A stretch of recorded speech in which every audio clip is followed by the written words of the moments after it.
Welcome to my channel.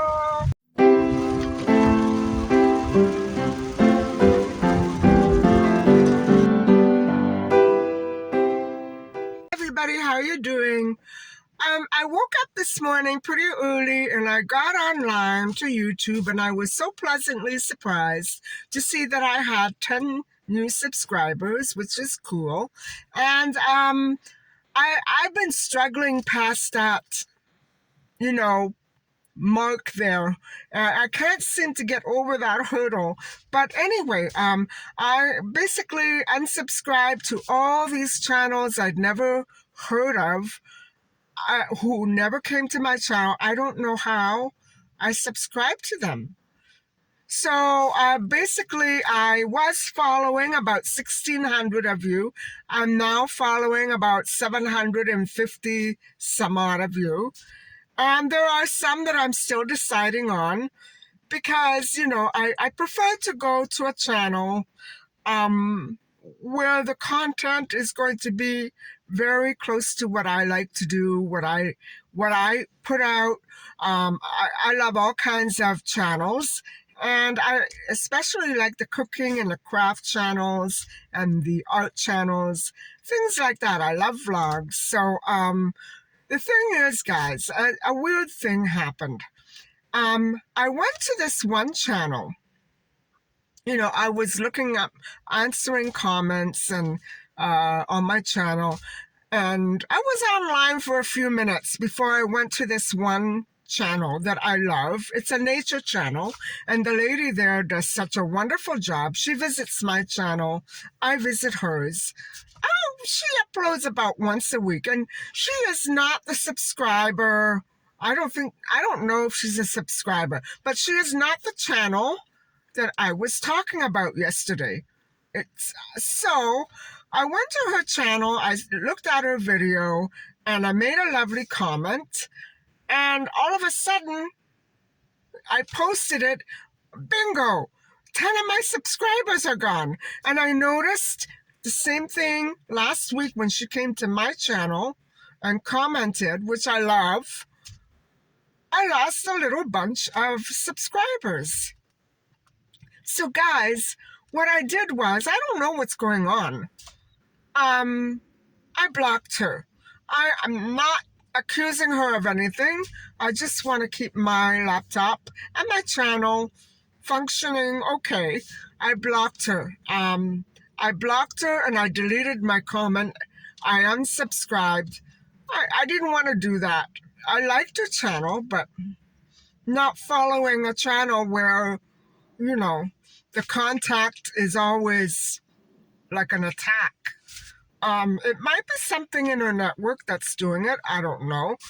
I don't think it's mine, at least not right now. So anyway, guys, I'm going to go and see if I can find those plants. I'm out here early enough so that I know it's not going to close down when I'm in it.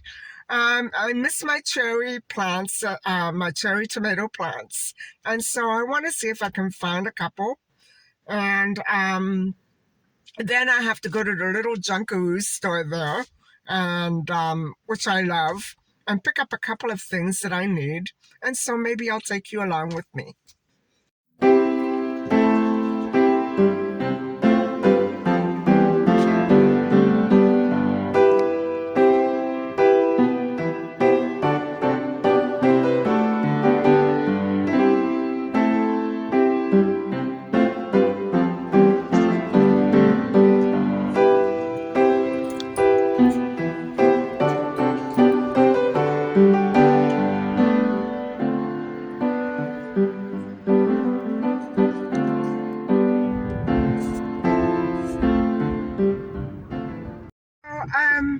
They didn't have any plants at all.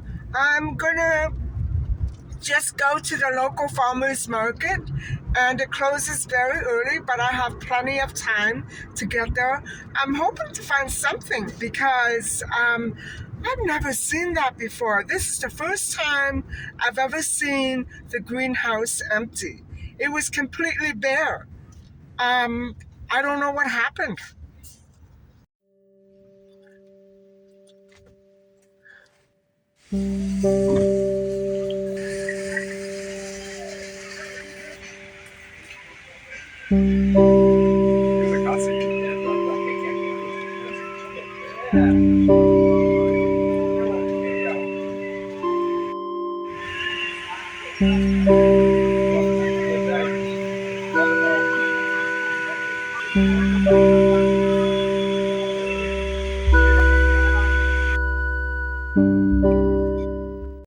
Well, I'm out of luck. They do have some herbs, and they do have a few little vegetables here and there.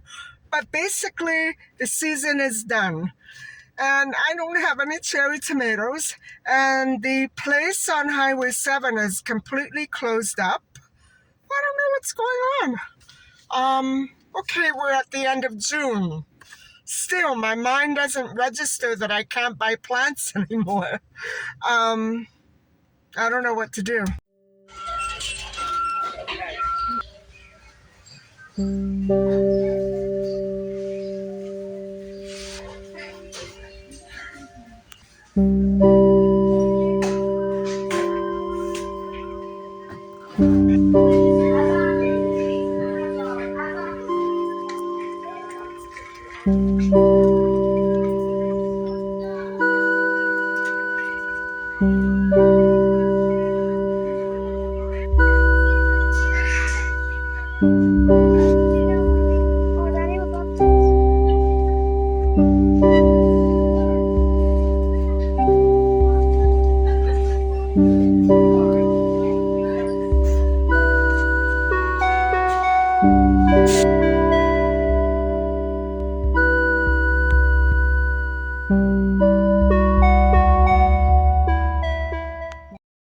Hi, everybody.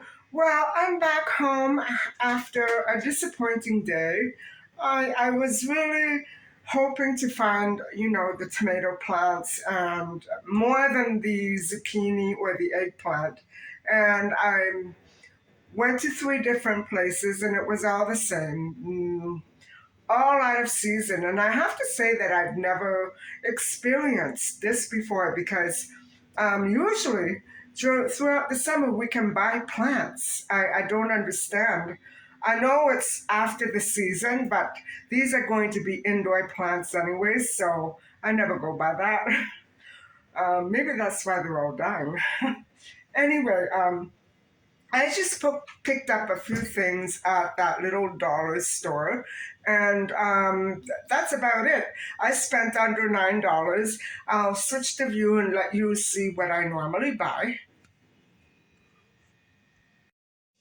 So guys, I normally like to keep two of everything in the pantry, and so I just opened one of these.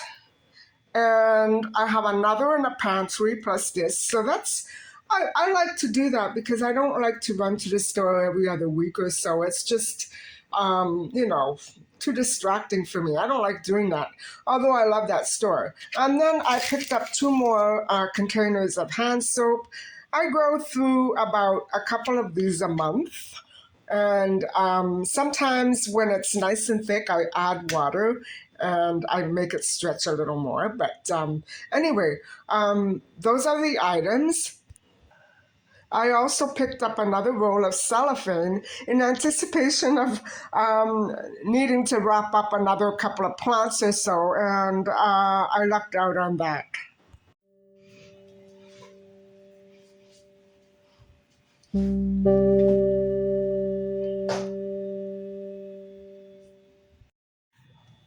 So I think I'm just going to, do a little research right now because I would like to speak about the situation surrounding the century-old uh, Titanic wreck that lies at the bottom of the sea. And I want to maybe see if I can come up with some ideas on why it happened or how it happened. And so stick around if you're interested in hearing or learning something more about the Titanic because I'm absolutely fascinated by it. And I have been trying to figure out exactly what it is that tied these two accidents together. And I don't know if the second one was an accident. So, um, that's a pretty strong statement to make, but I think that we should leave our minds open to all possibilities, right? So anyway, I'll see you a little later. Hey everybody. So I hope you're all doing okay tonight. And as I mentioned before, I want to begin a little discussion on something that really, really interests me. And so this will be probably one part of our discussion um, on the circumstances that are related to the sinking of the Titanic over 100 years ago and the recent implosion of the Titan um, submersible. So let's start simply with some environmental factors that contributed to the Titanic disaster. And that would have been over 100 years ago. So, this phenomenon involves something called an aurora, which basically resembles northern lights. And I'm sure that the Bible is packed to the brim, because I studied it in university, with descriptions of such lights and of thundering skies and magical things that took place when all that occurred. And so, in case you're like me, you've never been or you have never witnessed the Northern Lights in Western Canada, I've never witnessed them. But I know that they're very bright and colorful. They're kind of multicolored at times. And so auroras resemble the northern lights of Western Canada. And so, guys, the auroras actually they resemble the northern lights, and they form solar storms in the atmosphere. And they form when the sun begins to expel very high speed streams of electrified gas that rush toward planet Earth. And so, as these charged particles and energy collide with Earth's atmosphere when they hit, that air, um, they travel down magnetic fields, magnetic lines, field lines, to interact with other atmospheric gases. And that causes a glowing of red, green, purple, and blue lights. And so these charged particles always interfere with electrical and magnetic signals and cause absolutely mystifying electrical surges and oscillations. And so this sort of a solar storm is called a geomagnetic storm. And so it is a very, very powerful storm indeed, powerful enough to produce an aurora that may also affect compasses and wireless communication on the Titanic. And now that we know that, can you imagine what they must do to all other devices? And so, which are probably much more sensitive to such interference than a normal old-fashioned compass would have been. If you're following me, I'm just trying to imagine it. And so, that would have really messed up the communication on the Titanic as this geomagnetic storm began to occur. And so that is part of the mystery, because nobody could ever be sure exactly why or how. But this is all coming together now, many, many decades later. And so, it disrupted the natural flow of other ships trying to come to the aid of the Titanic.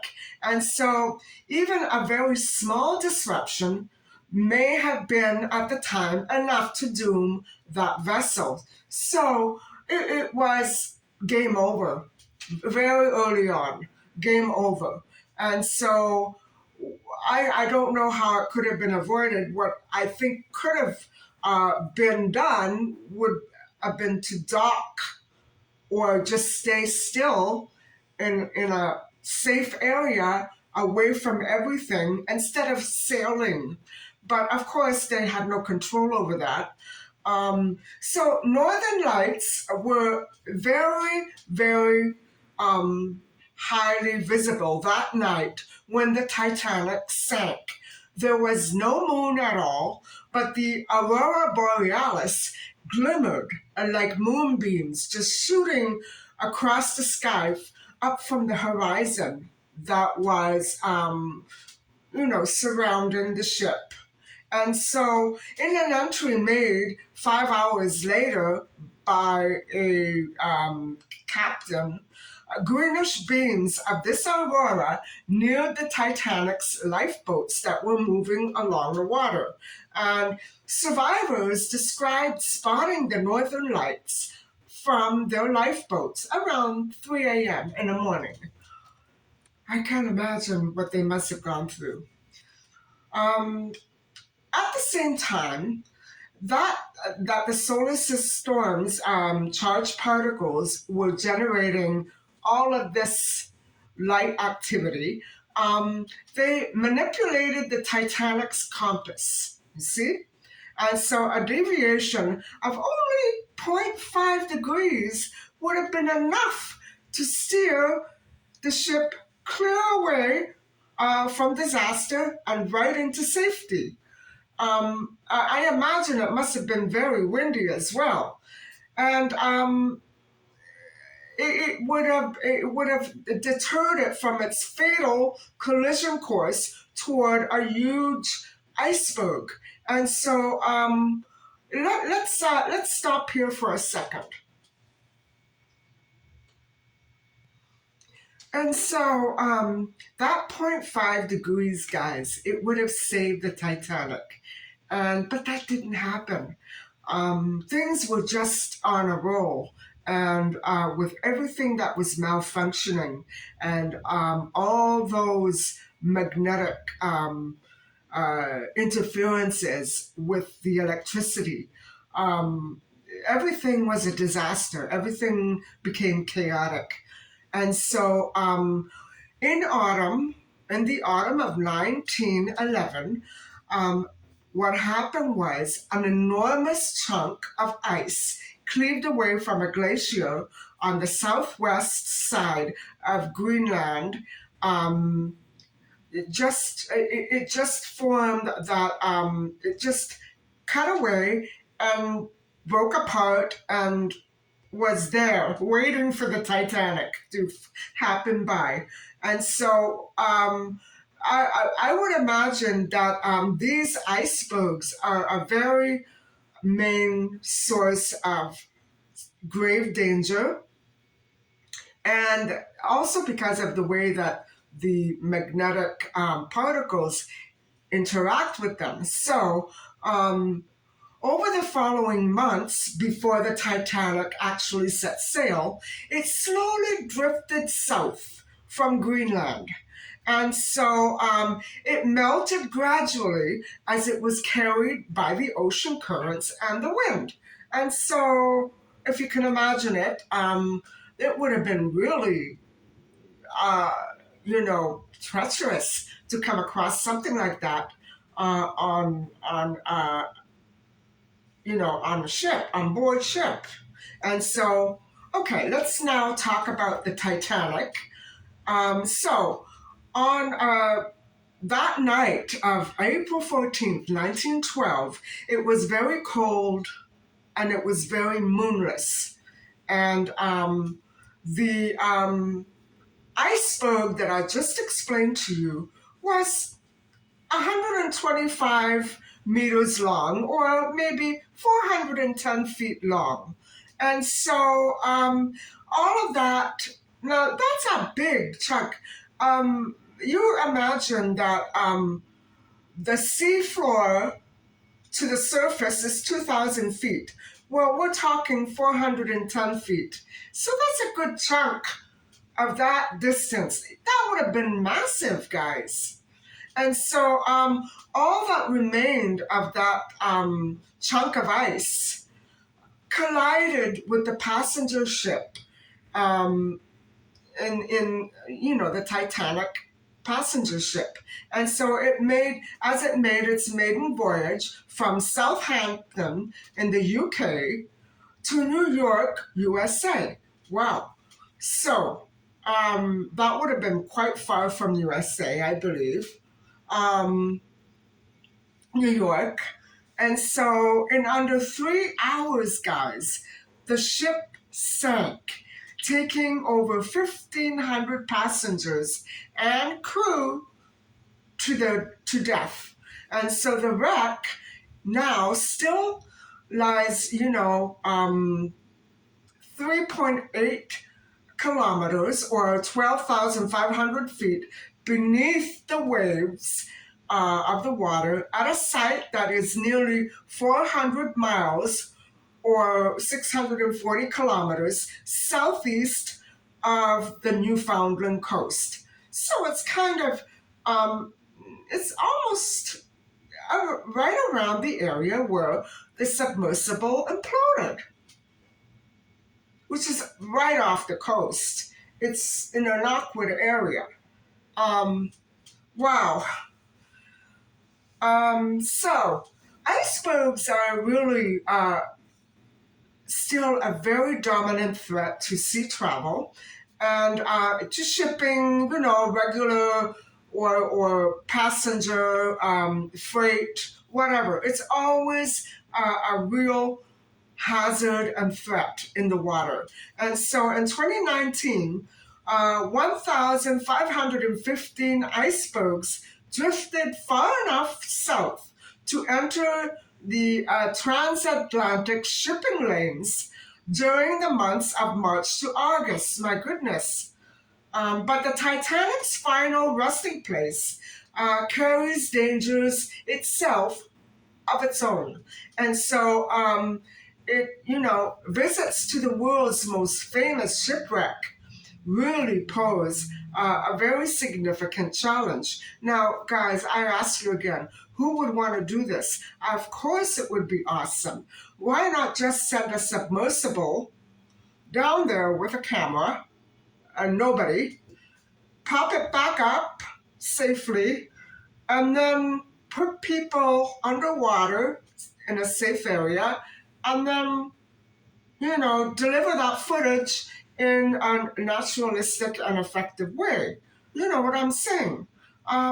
It's been done, it can be done, but no, people want to go to the bottom of the ocean. What for? I will never understand it. So, anyway, so what information is there about the underwater currents around the Titanic? Well, first off, it's split into two main sections after the bow and the stern broke apart and as it sank. This is information that has come from research that studied patterns in the seabed and the movement of squid around the wreck. And so that's fascinating, isn't it? Part of the Titanic wreck lies close to a section of seabed affected by a stream of cold, southward flowing water known as the Western Boundary Undercurrent. And so the flow of this bottom current creates migrating dunes, ripples, and ribbon-shaped patterns in the sediment and mud along the ocean floor that have given scientists insight into its its existence, its power. And so, guys, I know what they mean. Of course, we've all uh, swum underwater, and we've seen that sand and that sediment and that wavy pattern at the bottom of the lake or the ocean, wherever you may be. And so I know what that site might be. And so the thing is that the flow was pretty strong, and most of the formations um, are associated. Uh, the formations of sediment on the seabed are associated with weak to moderate currents.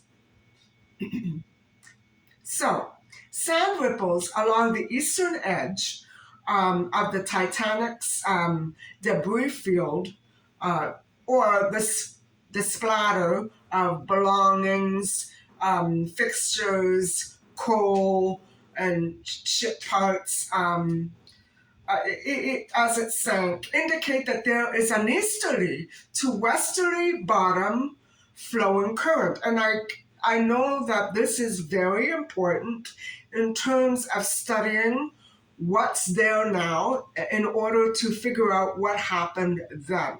And so scientists say that the currents trend from northwest to southwest, perhaps because of the larger pieces of the wreck altered the direction of that current. Who knows? So, around to the south of the bow section, the currents seem to be changeable, ranging from northeast to northwest to southwest. Wow. Um, these moving currents were eventually buried under the Titanic wreckage in sediment. So it is not believed that the currents in that area were strong enough to actually pose a risk to any submersible, provided it had power, the submersible. So it doesn't look to me as though the submersible that imploded um, very recently had any sort of controlled or disciplined power. It was obviously failing, right? And so, okay, I think I'm going to stop there. Next time, we will focus a little bit on the wreckage of the Titanic ship, and we'll see how that goes. I really do think that there's an awful lot more that I would like to research, but I want to keep it related to the wreck. And so that's hard. That's hard because I don't know exactly what the entire cause of that environmental situation was. I can only bring up, similar situations or theories, and I don't know if I can do that, but I really would like to study the magnetic fields, and, you know, it must have happened so often in past history. But who is going to survive to tell us, right? Anyway, guys, I hope that you've enjoyed our little discussion, and I'm kind of disappointed about today, and I think I'm just going to give up on buying more plants. I think I'm going to just focus on what I have here, and they're still more or less doing okay. So I will actually probably be trying to do another part of this tomorrow, and then who knows, maybe another taste test or maybe another missing child case. We'll have to see. Anyway, thank you very much for listening and watching, and please don't forget to like and subscribe. Bye for now.